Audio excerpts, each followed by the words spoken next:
Hello YouTube chess lovers and my friends, this is Gunjan here. Welcome to the 7th part of the Dirty Chess Tricks.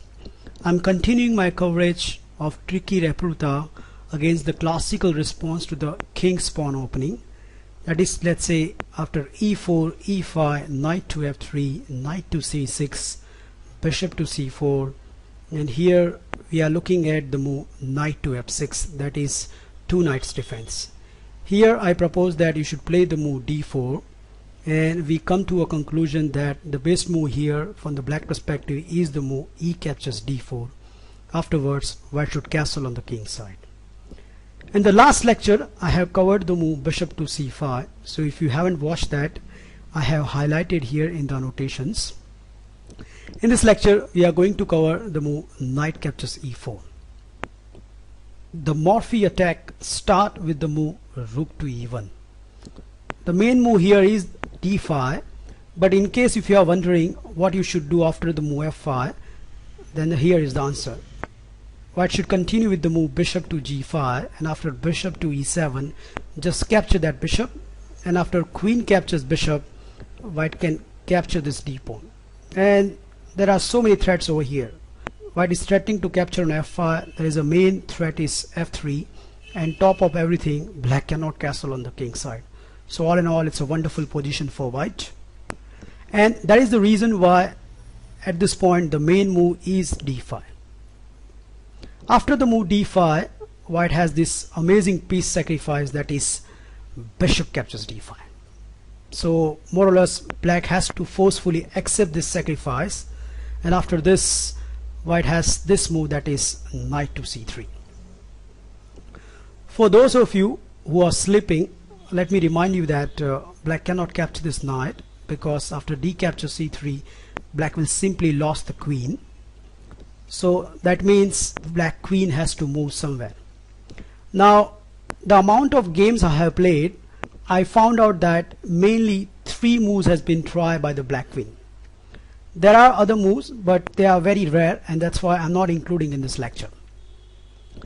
The first move I want to consider is the move queen to h5, which looks very logical, that if the white moves the knight, then black can swap up the queen.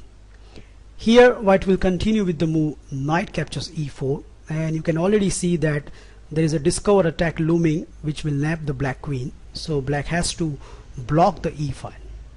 There are 2 ways black can block the file. The first is bishop to e7. Afterwards white should continue with the move bishop to g5. Now if your opponent is not familiar with this position, he may be blundered moves such as f6, because white can simply take this pawn and black cannot recapture this pawn because the queen will drop. So the castle looks the first priority, but castle is a blunder move, and the correct answer from the white perspective is the move knight to g3. So we have the double hit to the bishop, and not only that, white is threatening to take the queen. So very obvious is when the queen moves, white will be a piece up. Now instead of bishop to e7, black can block the file with the move bishop to e6. Black's planning is very simple. Black wants to castle on the queen side, so accordingly white needs to stop that plan via the move bishop to g5. Now here the 3 moves has been tried. First let me show you the aggressive move by the black, that is bishop to b4. So it has an idea of attacking the rook, but here white can sacrifice a pawn via the move c3.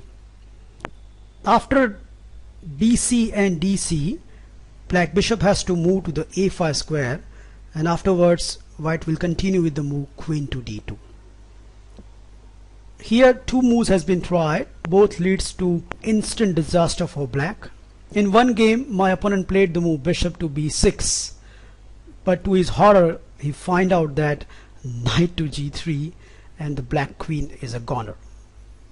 If the queen goes to the g4, then the rook to e4 will trap the baby, and if the queen goes to the g6, then knight to h4 will do the same.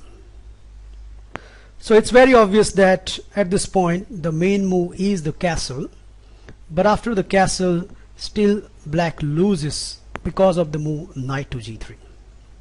Once again the queen is trapped, so queen has to go to the g6 square, and when white played the move knight to h4, black has this idea, that is bishop captures c3. So counter-attacking the white queen, and if the queen captures bishop, then white's own bishop will drop. So here white will continue the move queen to e3. So black needs to follow the queen with the move bishop to d4.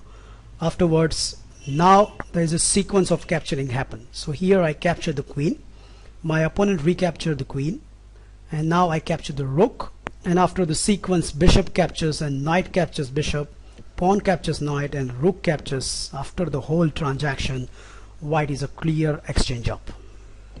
The second ugly move is f6, but you can already see there is something wrong in this move, and the way to exploit is knight captures f6, forking the king and a queen. So black has to accept this, and afterwards white will capture this bishop with a check. The most obvious response is king to d7. Afterwards white has this amazing shot, that is rook captures c6, and the funny part is black cannot capture either of the white piece. For example, if king captures rook, then the very simple knight captures d4 will nab the black queen. So that is not possible. And if the king goes to the c8 square, then rook captures f6, and white has saved all the pieces and emerged with a clear piece and a pawn up. Last but not least, if black plays the move h6, then white bishop has this amazing posting, that is on f6 square. Fortunately for white, black cannot capture this because there is a knight fork. Accordingly, two moves has been tried. In the first game, my opponent played the move bishop to e7, but after this I just captured this bishop, and after black recapture, I captured the d pawn, which leads to the end game, which is a very good for white. In this game, my opponent continued with the move queen captures queen, and after rook captures, there's a threat of capturing the bishop and isolate the pawn. So my opponent dropped the bishop back to the d7, and now I once again hit the bishop and the b pawn via the move knight to c5. So my opponent again saved the pawn via the move bishop to c8, but after knight to b5, there is a no escape because king cannot come to the d8 square. That means c pawn is dropping.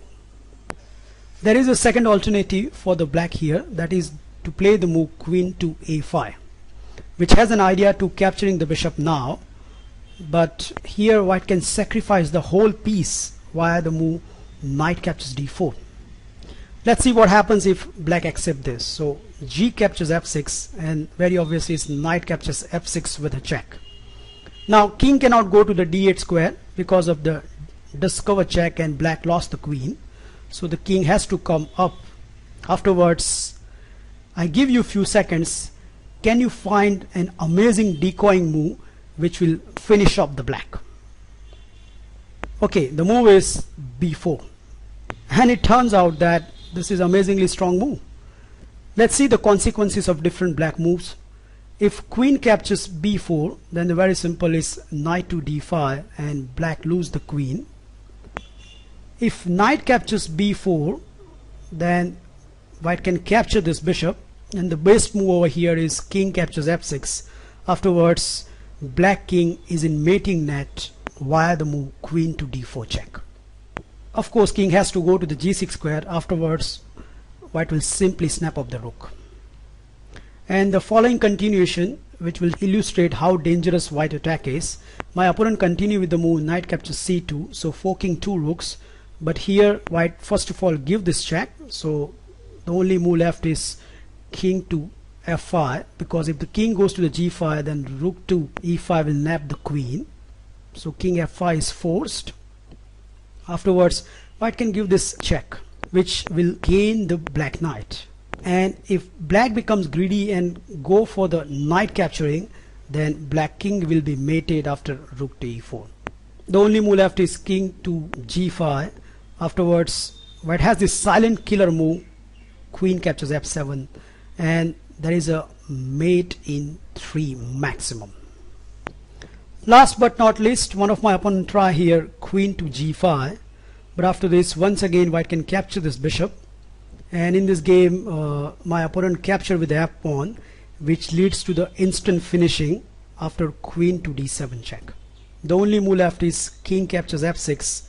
Afterwards, the black king dance will continue with the move rook captures e6. Let me show you the rest of the moves very quickly. The king fall on the floor after queen to h3. So those are some of the amazing tricks exist in queen to h5 line. Let me show you some good tricks in queen to a5 line. After queen to a5, white should continue with the move knight captures e4, and once again we are threatening a discover check, so black needs to block the check. Once again there are two moves. First we are looking at bishop to e7. After bishop to e7, white will continue with the move bishop to g5, and no need to mention the move f6 that leads to a disaster. So in this game my opponent tried the move bishop to e6. Afterwards I continue with the move bishop captures e7, and after knight captures e7 I just grab the d pawn, so which forced black to castle on the king side. Afterwards knight to c5 create a great difficulty for black because black cannot move the bishop, and in the game my opponent decided to counterattack with the move rook to d8, but he missed this move, that is knight captures b7, and white emerged with a superior position. So that's why the main move over here is bishop to e6. Afterwards there are two moves you can try, but before looking at them there is a one nasty trap that white need to aware, that white cannot capture the d4 pawn because black can simply capture this knight and white cannot recapture because the rook on e1 is hanging. So don't fall for this one. Instead of this, I'm suggesting that you can try two moves. The first move is bishop to d2, and after the logical move queen to d5, white can set up a nasty trap via the move bishop to g5. Now the most usual response from the black perspective is the move bishop to b4, attacking the white rook and planning to castle on the king side, but this can be made via the move c3. And at first sight it looks like black can simply capture this pawn, but in fact it's turned out as a blunder. Now I can play a super shot, that is knight to f6 check. Bam! So black lost the queen. How? Let me show you. So very obvious response is g captures f6. Afterwards white can snap up the queen and that bishop is pinned, so black cannot recapture.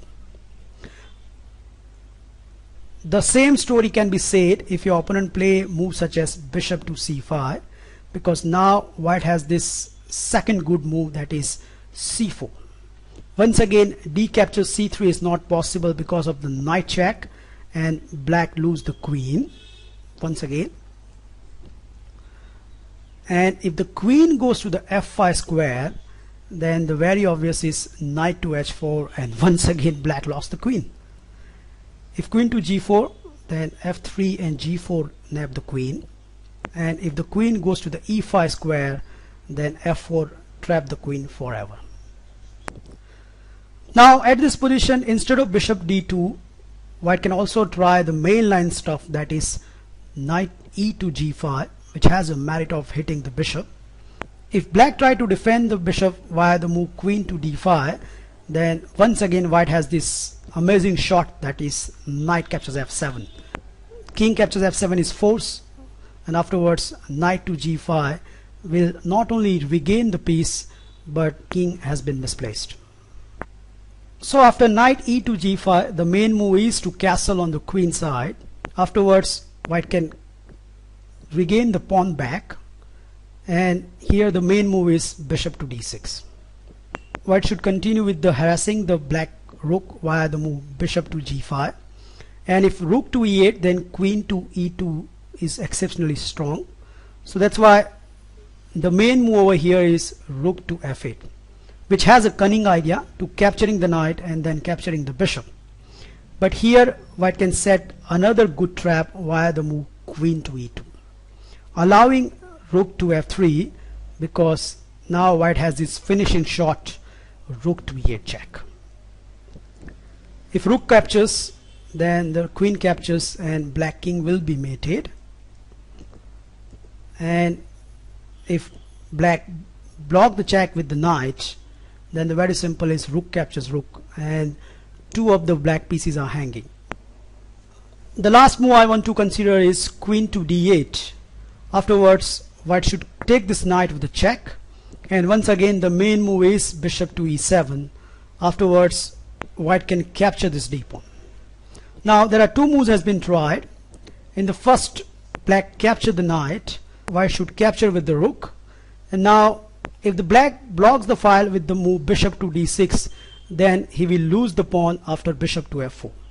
So the following sequence is like this, and you can already see not only white is emerged with a clear pawn up, but black pieces are not ideally placed. In the second continuation, if black blocked the check with the bishop to d7, he run into the bigger problem, because now white can still continue with the move bishop to f4 and black cannot castle on the king side. So in one game my opponent tried this c6, and after knight to e4, queen to c8 and bishop to d6, he found that he doesn't have anything except c5. Here I continue with the move rook to d5, and he played the move bishop to e6, which will allow me to enter into the end game, which is exceptionally good for white. So you can see this, white emerged with a clear 2 pawns up and a far better position. The second move is castling on the king side. Once again white can play the move bishop to f4, and black is having a huge difficulty defending the c7. So for example, if knight captures d4, then the rook captures, and the same problem on the c7 occurs. And instead of that, if black plays the move bishop to d7, then white has this amazing shot, that is bishop captures c7. Queen has to recapture, and afterwards the following sequence will emerge white with a clear pawn up and a better position. So you can see yourself attacking queen and a bishop, so queen has to drop back. Now white will first of all capture this knight, which has a merit of hitting the queen, so bishop has to recapture, and now white knight will capture this bishop with the check, and when the king moves, knight will capture this bishop. And you can already see after this whole transaction, not only white emerged with a clear pawn up, but black pawns are shattered on the queen side. So I hope you enjoy this wonderful Morphy attack. You have the plenty of opportunities to trick your opponent along the different ways of the queen moves. I wish you best of luck for trying in your own game. Well, thank you for watching this video, and I'll meet you in my next lecture, that is Italian Gambit against bishop to c5. Bye.